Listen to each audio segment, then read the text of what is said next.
అందరికీ నమస్కారం.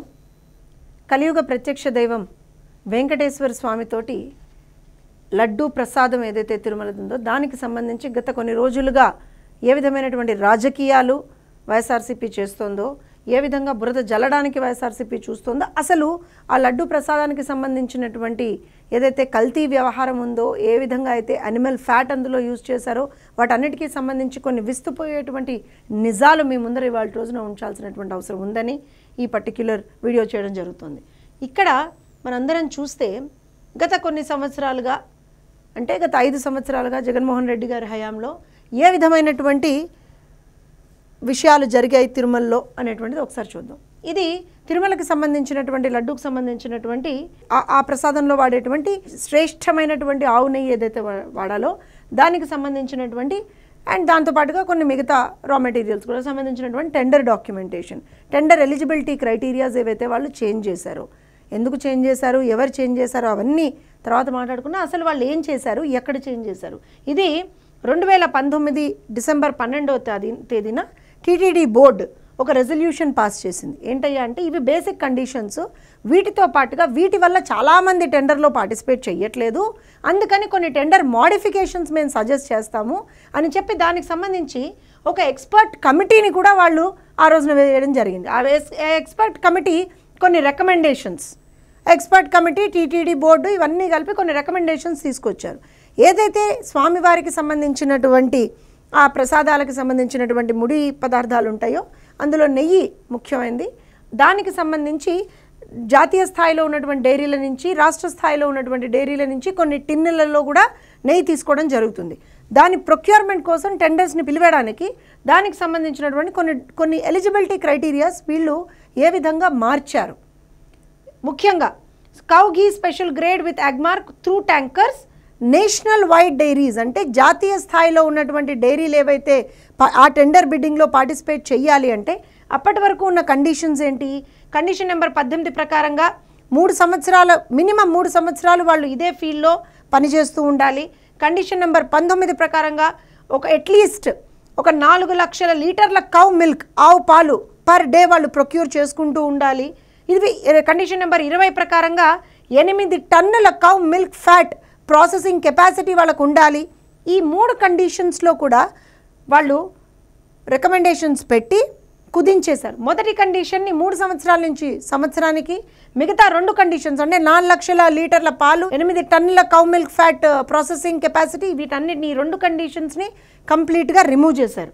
అలానే కండిషన్ నెంబర్ 21 ప్రకారంగా ఒకవేళ కనుక ఆ విధమైనటువంటి ఏదైనా ఫర్మ్ అందులో టెండర్లో పార్టిసిపేట్ చేయాలి అనుకుంటే అట్లీస్ట్ ఒక 12 టన్నుల cow milk fat equivalent per డేని వాళ్ళు ప్రొక్యూర్ చేసుకునేటువంటి ఒక పరిస్థితి వాళ్ళకు ఉండాలి అనేటువంటి కండిషన్ ఉంది. దాన్ని కూడా 8 టన్నులకు కుదించారు.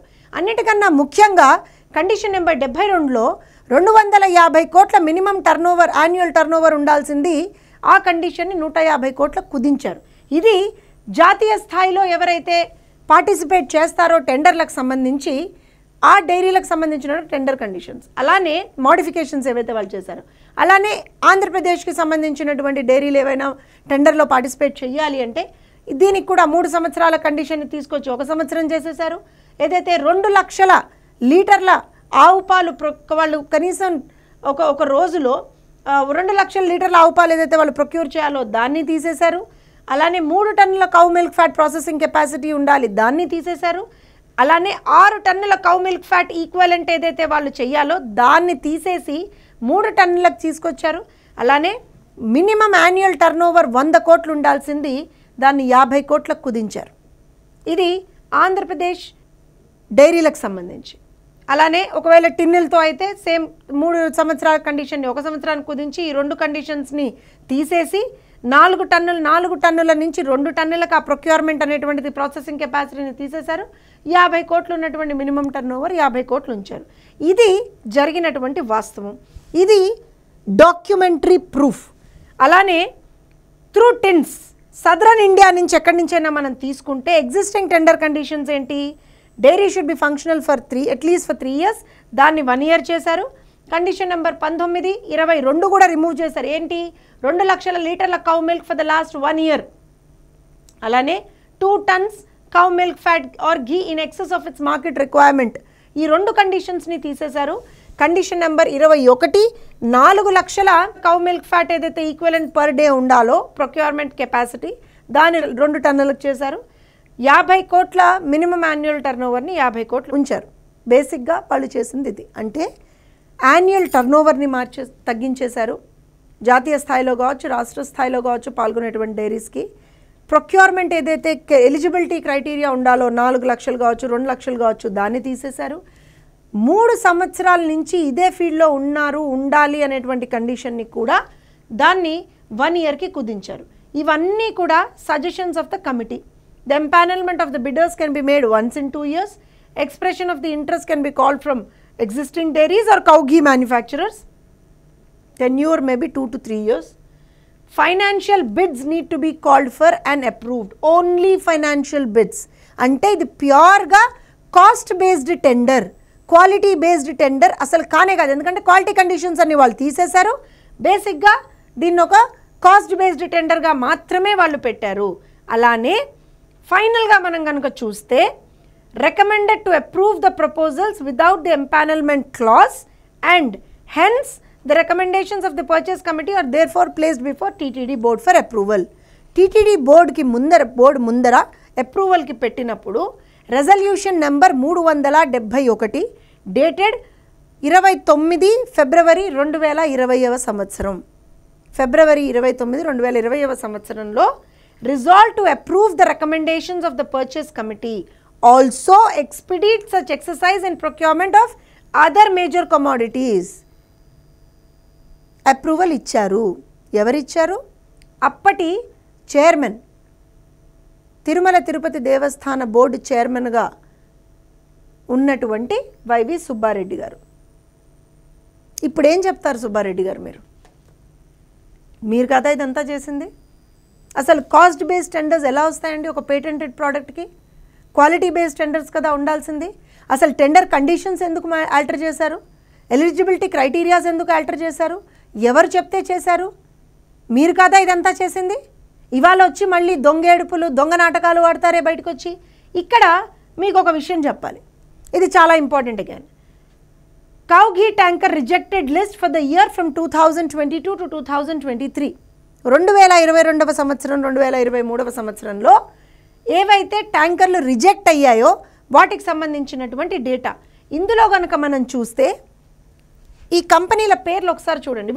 వీటి మొత్తం హిస్టరీ, చరిత్ర మొత్తం మన నెక్స్ట్ స్లైడ్లో వస్తుంది, కానీ ఇది చూడండి ఒకసారి. ఆల్ఫా, బోలేబాబా, వైష్ణవి, ప్రీమియర్, ఈ సంస్థల నుంచి వచ్చినటువంటి ట్యాంకర్లు రిజెక్ట్ అయ్యాయి. రిజెక్ట్ అయినప్పుడు కనీసం ఫర్ ఎగ్జాంపుల్ బోలేబాబాకి సంబంధించి 1, 2, 3, 4, 5 ట్యాంకర్లు రిజెక్ట్ అయ్యాయి. ఇన్ని ట్యాంకర్లు రిజెక్ట్ అయినప్పుడు అసలు ఎక్కడ తప్పు జరుగుతోంది, క్వాలిటీ ఇష్యూ ఏమన్నా ఉందా, ఎందుకు రిజెక్ట్ అవుతున్నాయి అనేటువంటివి కూడా తెలుసుకోవడానికి ప్రయత్నించకుండా అసలు దానికి సంబంధించి ఎక్కడా కూడా అవుట్ సైడ్ టెస్టింగ్ అంటే థర్డ్ పార్టీ టెస్టింగ్కి ఎందుకు వెళ్ళలేదు? 2019వ సంవత్సరం నుంచి 2024వ సంవత్సరం వరకు అంటే వైఎస్ఆర్సీపీ హయాంలో ఒక్కసారి కూడా అవుట్ సైడ్ ఏజెన్సీస్ తోటి టెస్టింగ్ జరగలేదు. ఎందుకంటే తిరుమల తిరుపతిలో దేవస్థానం తరఫు నుంచి ఓన్లీ బేసిక్ టెస్ట్లు మాత్రమే ఉన్నాయి. అడల్ట్రేషన్ టెస్ట్ అంటే కల్తీ జరిగిందా లేదా తెలుసుకునేటువంటి ఆ ఫెసిలిటీ, ఆ టెస్టింగ్ ఫెసిలిటీ తిరుమలలో లేదు. కాబట్టే ఏదన్నా మనకి డౌట్ వస్తే ఇలా ట్యాంకర్స్ రిజెక్ట్ అయినప్పుడు ఏం చేస్తారు? బయట ఉన్నటువంటి వివిధ ల్యాబ్లకు పంపించి అసలు అడల్ట్రేషన్ టెస్ట్లు జరిగాయా అనేటువంటివి టెస్ట్ చేస్తారు. ఇప్పుడు మొన్న జరిగింది, 8 ట్యాంకర్లు వచ్చాయి. 4 ట్యాంకర్లు యూజ్ చేసిన తర్వాత లడ్డూలో వాసన వస్తుంది, ఒక విధమైనటువంటి స్మెల్ వస్తుందని చెప్పి భక్తుల నుంచి ఎప్పుడైతే కంప్లైంట్స్ వచ్చాయో ఇమ్మీడియట్గా దానికి సంబంధించినటువంటి ఆ మిగతా 4 ట్యాంకర్లని ఎక్స్టర్నల్ ఫర్మ్స్కి ఏదైతే ఎన్టీడీబీ ల్యాబ్ ఉందో అక్కడికి టెస్టింగ్కి పంపించారు, అడల్ట్రేషన్ టెస్టింగ్కి పంపించారు. అడల్ట్రేషన్ జరిగింది అనేటువంటిది అంత క్లియర్గా రిపోర్ట్ వచ్చింది. మా ప్రభుత్వం వచ్చిన తర్వాత 8 సార్లు ఇప్పటికీ అవుట్ సైడ్ ల్యాబ్స్కి టెస్టింగ్కి పంపించారు వివిధ శాంపిల్స్ని. మరి గత ప్రభుత్వం ఉన్నప్పుడు 2019 నుంచి 24 వరకు గత ప్రభుత్వం ఉన్నప్పుడు ఎందుకు ఒక్కసారి కూడా అవుట్ సైడ్ ల్యాబ్స్కి మీరు టెస్టింగ్కి, అడల్ట్రేషన్ టెస్టింగ్కి ఎందుకు పంపించలేదు? సుబ్బారెడ్డి గారు, మీరు దీనికి సమాధానం చెప్పాల్సినటువంటి అవసరం ఉంది. అలానే నేను ఇందాక టెండర్ కండిషన్స్ గురించి మాట్లాడాను కదా, ఆ టెండర్ కండిషన్స్లో మార్పులు చేర్పులు ఎందుకు చేశారు అనే దానికి ఒక చిన్న ఎగ్జాంపుల్. ఇందాక మీరు చూసినట్టుగా Alpha Alpha Milk Foods private Limited, Bolebaba Organic Dairy Milk Private Limited, Premier Agri Foods private Limited. ఇందాక చూసారు మీరు, బోలేబాబాకి సంబంధించి ఒక 5 ట్యాంకర్లు రిజెక్ట్ అయ్యాయి, ఆల్ఫాకి సంబంధించి ఒక 2 ట్యాంకర్లు, ప్రీమియర్వి ట్యాంకర్లు రిజెక్ట్ అయ్యాయి. వీళ్ళ ఫైనాన్షియల్ ఇయర్ 2019లో వీళ్ళ యాన్యువల్ టర్న్ ఓవర్ 205 కోట్లు, భోలేబాబా 215 కోట్లు, వీళ్ళది 366 కోట్లు. 2020 రికమెండేషన్ అయిన తర్వాత 251 కోట్లు, 187 కోట్లు, 473 కోట్లు. 2021 232, 194, 2022 305, 185. అంటే ఏదైతే 5 ట్యాంకర్లు రిజెక్ట్ అయ్యాయో భోలేబాబావి, వాళ్ళలో కనీసం ఏ సంవత్సరం కూడా వాళ్ళు బేసిక్ అంటే ఇదివరకు ఉన్నటువంటి టెండర్ కండిషన్ని వాళ్ళు మీట్ అవ్వలేదు. అంటే వాళ్ళకి ఫేవర్ చేయడానికే టెండర్ కండిషన్స్లో మార్పులు చేపట్టారా మీరు? లేకపోతే ఇంకోటి premier agri private foods private limited, వీళ్ళ బేసిక్ ఆపరేషన్స్ ఏంటి? Tanning and dressing of leather, manufacture of luggage hand bags, saddlery and harness. అసలు బేసిక్ కండిషన్ తిరుపతి స్వామివారి నెయ్యికి సంబంధించినటువంటి టెండర్ వేయాలంటే basic condition it should be a dairy, either a dairy or a dairy అంటే milk procurement unit అన్న అయి ఉండాలి. ఈ బేసిక్ కండిషన్ని కూడా ఎందుకు తుంగలో తొక్కారు మీరు? అసలు వీళ్ళకి ఏ ప్రాతిపదికన టెండర్ వేయడానికి మీరు క్వాలిఫికేషన్ ఇచ్చారు? ఇది ఇంపార్టెంట్ కదా, దీని గురించి మేము మాట్లాడకూడదు. అలానే alpha Milk Foods private limited, production, processing and preservation of meat, fish, fruit, vegetables, oils and fats. ఇది వీళ్ళ బేసిక్ బిజినెస్. ఇప్పుడు మీరు ఇంకొక విషయం చెప్పాలి. ఇది again as Karnataka milk products limited. ఇది ఎందుకు తీసుకొచ్చాను అని అంటే నందిని ఘీకి సంబంధించినటువంటి కర్ణాటక మిల్క్ ఫెడరేషన్ వాళ్ళకి సంబంధించినటువంటి ఈ వీళ్ళ బేసిక్ యాక్టివిటీ ఏంటి? Manufacture of dairy product, production of raw milk is classified in class 0121. అంటే వీళ్ళ బేసిక్ బిజినెసే డైరీ ప్రోడక్ట్స్. ఇలాంటి ఫార్మ్స్ నుంచి కదా మీరు తీసుకోవాల్సింది. ఎందుకు చేంజ్ చేశారు కండిషన్? ఎవరు అడిగితే చేంజ్ చేశారు? ఎవరు చెప్పితే చేంజ్ చేశారు? ఏం భగవంతుడితో ఆటలా మీకు? సరే, ఇవాళ పుట్టుకొచ్చాడు కొత్త మహానుభావుడు జగన్మోహన్ రెడ్డి.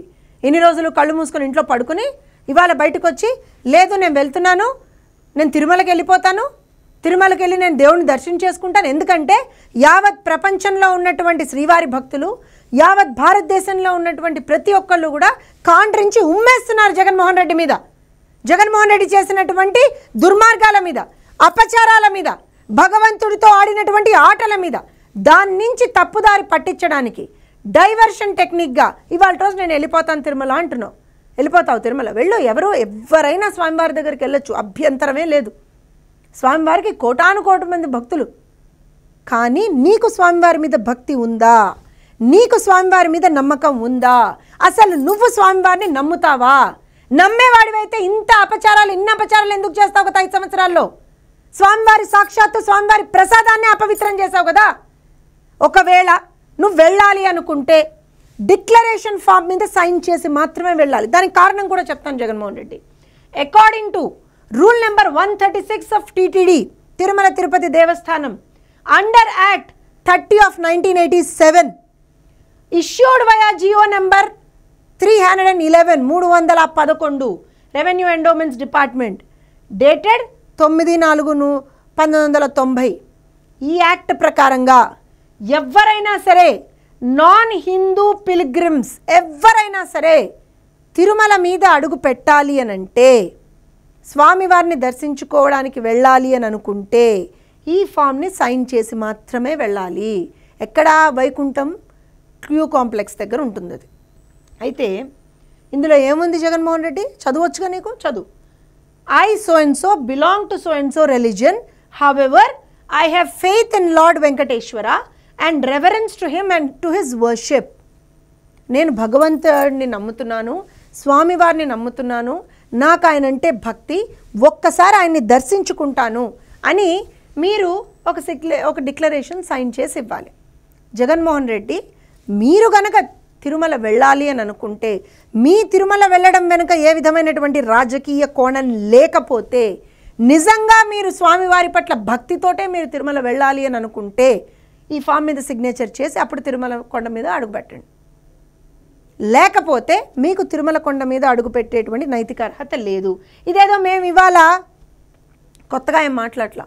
మీరు 5 సంవత్సరాలుగా నాకు అధికారం ఉంది కదా, నేను అధికారంలో ఉన్నా కదా, నేను ఏం చేసినా నడుస్తుంది, నన్ను ఎవడ రాపేది అనుకుంటూ వెళ్ళిపోయారు కదా. అప్పుడు కూడా మేము చెప్పాం. మా పార్టీ ప్రధాన కార్యదర్శి ఇప్పుడు మినిస్టర్ నారా లోకేష్ గారు ఆ రోజు క్లియర్గా చెప్పారు, ఇతరులు ఏమంటున్నారు అన్న దాంతో సంబంధం లేకుండా మీ అంతటా మీరు బాధ్యతతో మనోభావాల్ని గౌరవిస్తూ తిరుమలకి వెళ్ళాలి అనుకుంటే ఒక డిక్లరేషన్ సైన్ చేసి వెళ్ళి ఆదర్శంగా నిలవండి అని ఆ రోజున కూడా సలహా ఇచ్చారు. ఈ రోజున ఇప్పుడు కూడా మీకు సలహా ఇస్తున్నాం, తిరుమలకి వెళ్ళాలి అనుకుంటే డిక్లరేషన్ సైన్ చేసి వెళ్ళండి. Because you have to follow the rituals. మీరు తిరుపతిలో ఎన్నో అపచారాలు చేశారు. స్వామివారికి ఏ విధమైనటువంటి ఆయనకు సంబంధించినటువంటి ఆచార మర్యాదల్ని, ఆ ట్రెడిషన్స్ని, కస్టమ్స్ని మీరు ఏ రోజున ఫాలో అవ్వలేదు. బ్రహ్మోత్సవాలప్పుడు కూడా స్వామివారికి పట్టు వస్త్రాలు సమర్పించాలి అంటే సతీ సమేతంగా వెళ్ళాలి అనేటువంటి ఆ కండిషన్ని, ఆ కస్టమ్ని కూడా మీరు ఆ రోజున పాటించలేదు. అందుకే చెప్తున్నాను జగన్మోహన్ రెడ్డి గారు, మీకు ఏమాత్రం బుద్ధున్నా, మీరేమాత్రం నేను రాజకీయం చెయ్యట్లేదు అని అనుకుంటే ఖచ్చితంగా మీరు తిరుమలకి వెళ్ళాలి అంటే డిక్లరేషన్ సైన్ చేసి మాత్రమే వెళ్ళాలి. లేకపోతే మీకు తిరుమల మీద అడుగుపెట్టేటువంటి నైతిక అర్హత లేదు.